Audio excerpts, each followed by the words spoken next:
tem uma frota de caminhões que vai ficar esse rastreador no mínimo 8 anos em campo. Imagina se você tem um problema com a sua operadora. Como que você vai parar todos os seus caminhões para trocar chip por chip no caminhão?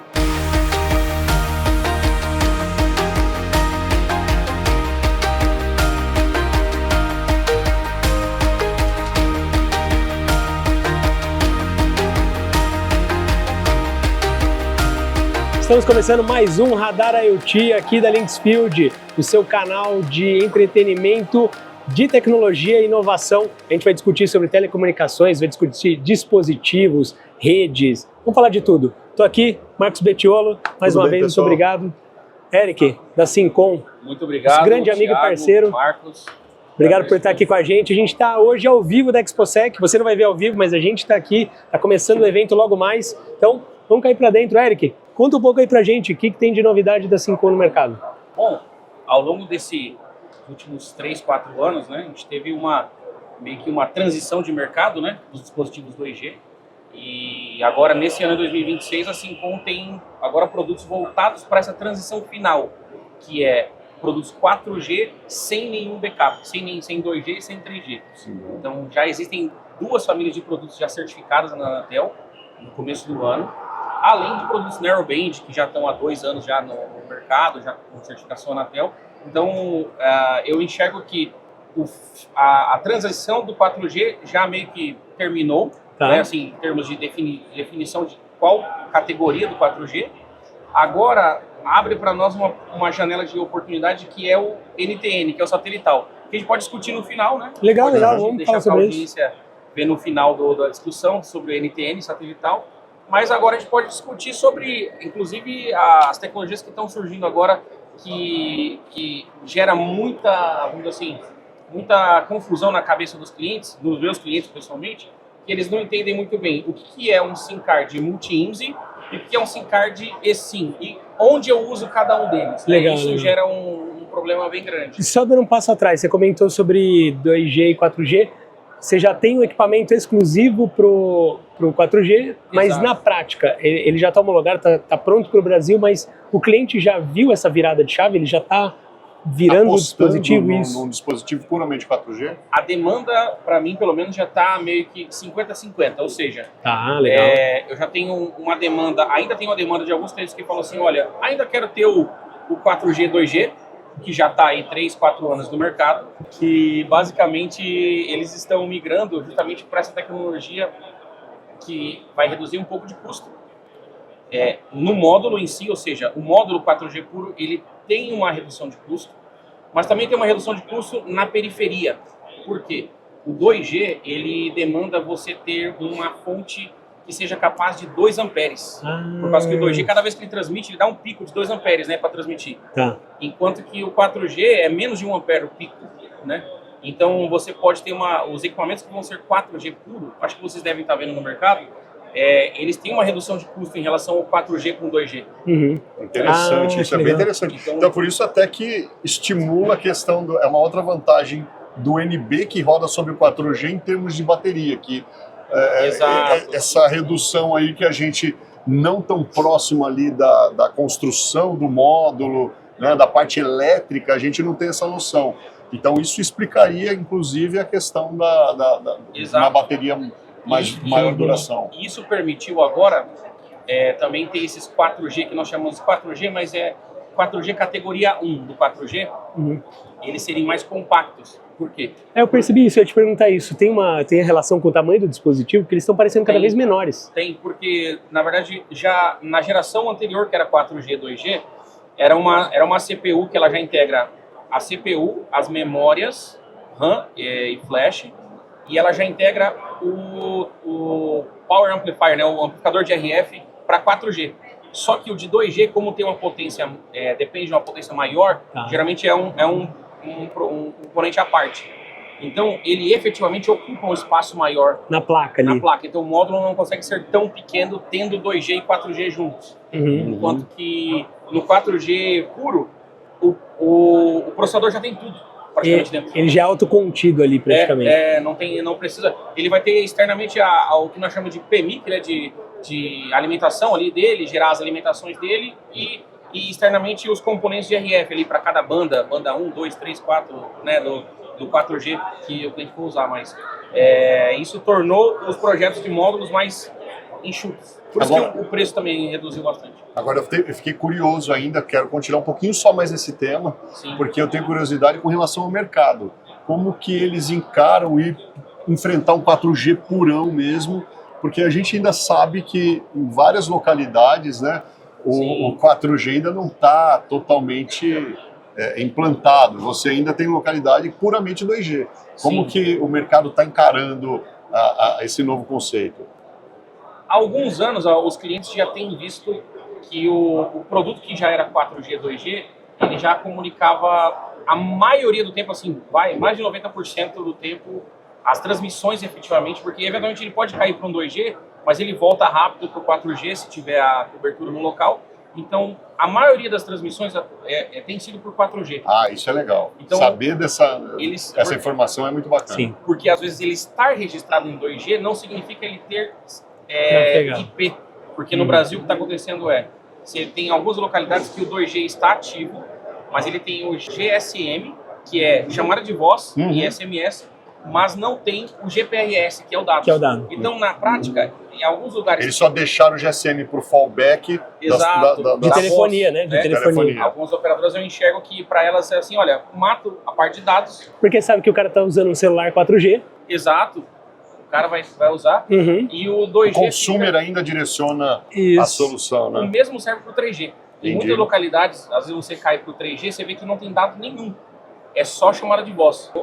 Isso é um feeling meu, tá? Aí já não é informação de mercado, mas as duas operadoras maiores, que é a Claro e Vivo, eu imagino, elas deixaram para fazer somente nos últimos 2 anos, 1 ano e meio, a migração da chamada de voz 4G, quer dizer, de 2G, 3G, para a chamada 4G. Porque o 4G você tem uma chamada de voz por IP, né? Então você tem toda uma estrutura que você tem que definir na rede, com os dispositivos para poder fazer funcionar. E acho que a única que estava um pouquinho mais adiantada, porque ela precisava disso, imagino eu, por conta de ter uma cobertura no 2G, 3G mais limitada, que foi a TIM, né? A TIM entrou antes, acelerou o 4G, então ela acelerou também a entrada da chamada de voz em 4G, né? Então, por isso que em alguns locais você fala assim, pô, eu estou conectado no 3G, no celular, mas não tem dados, você não consegue trafegar nada, porque elas só deixaram a parte de fallback chamada e SMS. É o que a gente chama de CS fallback. Exato. Bacana. Cara, muito legal. E você trouxe um tema, voltando agora, fechando todos os parênteses. Sim. Você comentou a questão de multi-IMSI e eSIM. Os teus clientes, quando você conversa ali, tá no beat técnico, falando de módulo e tal, o cliente já tem a percepção do que é o eSIM e do que pode ter de benefício, e essa mistura de conceitos do que é um multi-IMSI e do que é um eSIM? A maioria ainda não entende muito bem como funciona o multi-IMSI. É um passo antes ainda. A gente está num passo antes do eSIM, vamos dizer assim. Muitos clientes, o que nós chamamos de multi-operadora, né, que é o multi-IMSI, ele é um SIM card, se eu não estiver errado, ele é um SIM card que como se tivesse uma simplificação para a audiência, é como se ele tivesse múltiplos SIM cards dentro dele, perfis, isso. E você tem uma aplicação, um software que define quando cada um...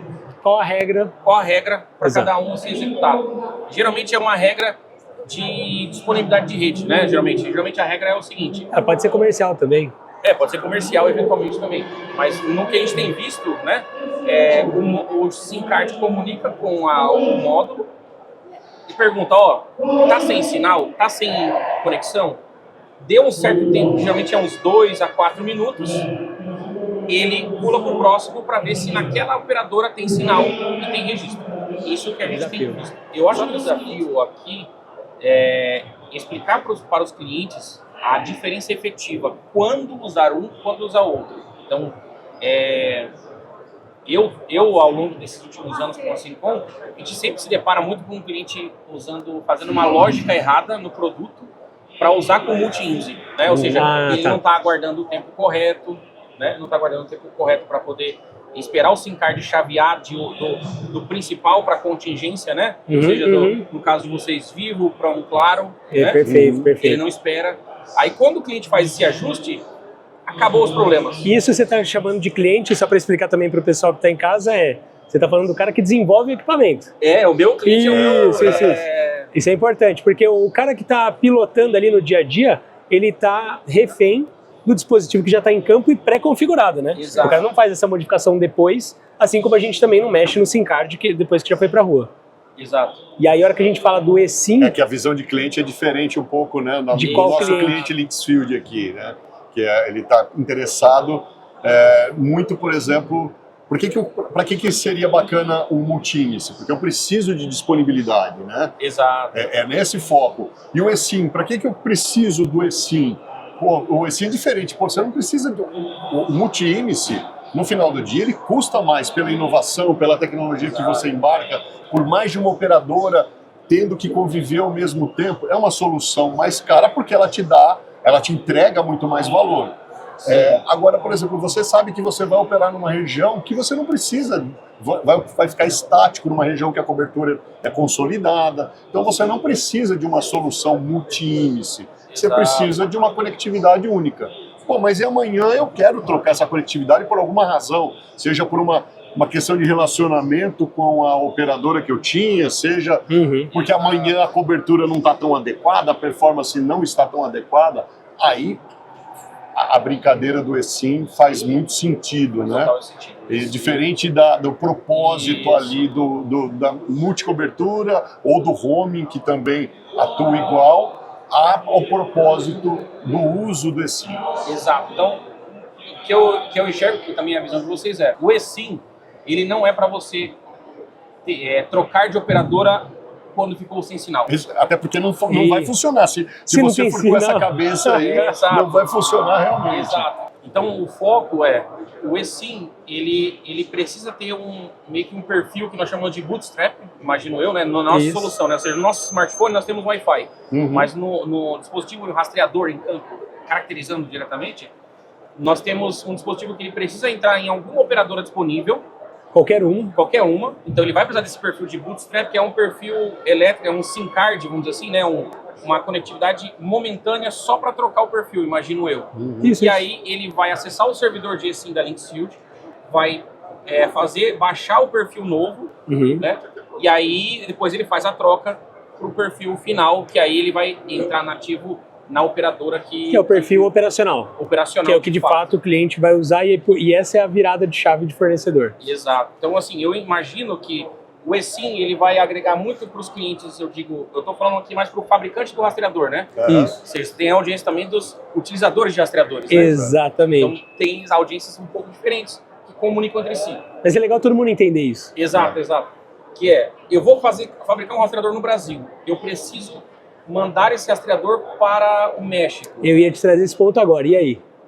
Você pode sair com o eSIM aqui, eventualmente testar no Brasil, ou seja, o seu dispositivo pode sair testado do Brasil, ou seja, funcional, ele vai chegar no México, aquele perfil Linksfield Brasil, assim, né, o IMSI, né, Linksfield Brasil, vai chegar lá, não vai funcionar. Exato. Só que aí ele vai chavear para um perfil de bootstrap, imagino eu. Isso, do ponto de vista técnico teu, muda alguma coisa? Não muda nada, porque o eSIM pra gente ele vai ser coringa. Exato. Produziu na China. Eu tenho uma curiosidade do ponto de vista técnico, e não só eu, como eu acredito que o pessoal que está assistindo a gente também, que existe por conta do eSIM, por conta da estrutura eSIM, um módulo, ele precisa de algum tipo de solução embarcada? Como é que funciona a brincadeira no ponto de vista do módulo? Ele precisa ser compatível lá com o padrão SGP32, né? Que é o padrão último do... Mais recente, isso da GSMA? GSMA, né? Não é 3GPP não, né? Não, da GSMA.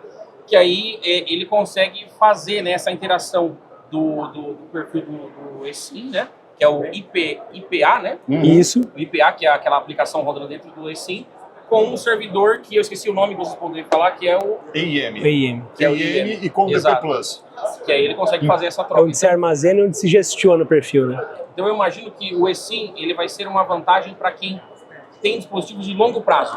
Olha, eu tenho uma frota de caminhões que vai ficar esse rastreador no mínimo 8 anos em campo.